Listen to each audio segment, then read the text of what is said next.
Veterans every year are saddled with medical debt, many turned over to collection agencies after trips to the emergency room. A new KARE 11 investigation discovers it's happening because the VA does not consistently apply its own rules. Investigative reporter AJ Legault has the story. It was a tough night. When you're parents of a newborn, there can be a lot of sleepless nights. That's right. But for Ben and Gretchen Krause, there is one night back in February that really stands out. The idea of losing him, Ben, with a little baby here, really scary. Ben began experiencing severe chest pain. I felt like my chest was about to pop. And had trouble breathing, Baby here, and fearing her husband was having a heart attack. I remember he said, "Something's wrong, something's wrong." Gretchen drove the family a mile to the nearest emergency room at Woodwinds. They were here for 9 hours. Doctors determined it was not a heart attack, but instead an extreme form of stress, exacerbated by a recent death in the family. The technical term for it is malignant hypertension with neurological and cardiovascular complications. Couldn't dial back the stress from what was going on in the grief process. A veteran, Ben expected the Minneapolis VA would pick up the $6,000 ER bill. He was mistaken. I got a letter in the mail saying they were going to deny me.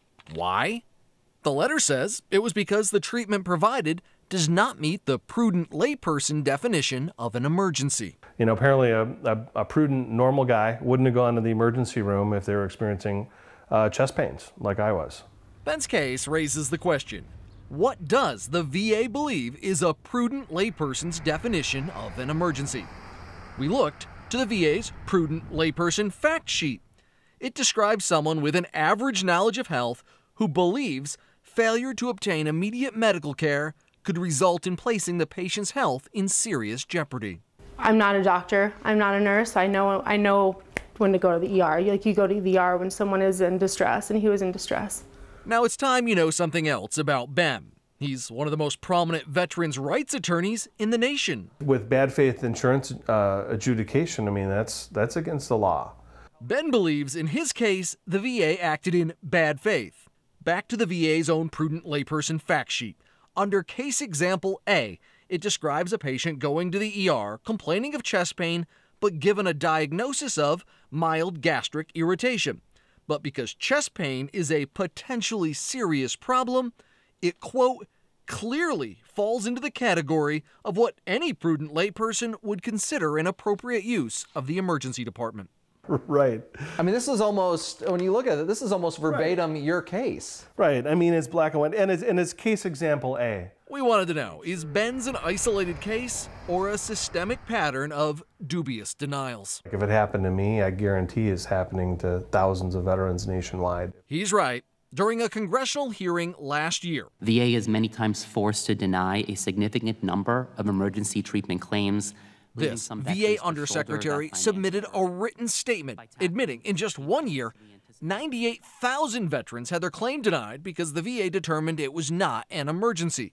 And here's the most important part. Quote, many of these denials are the result of inconsistent application of the prudent layperson standard.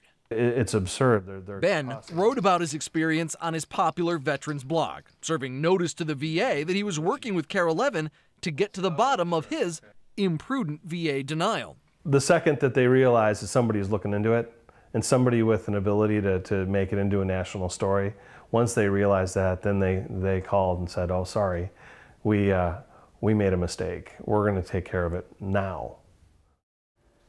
Well, Minneapolis VA officials refused to be interviewed for this story, but in an email, they blamed a coding error by the non-VA emergency room for the denial.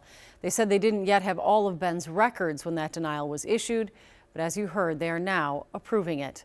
This prudent layperson issue is just one of the ways we found the VA denying paying ER bills. If you have an example of an outrageous VA denial of your emergency room bill, email us at investigations@kare11.com.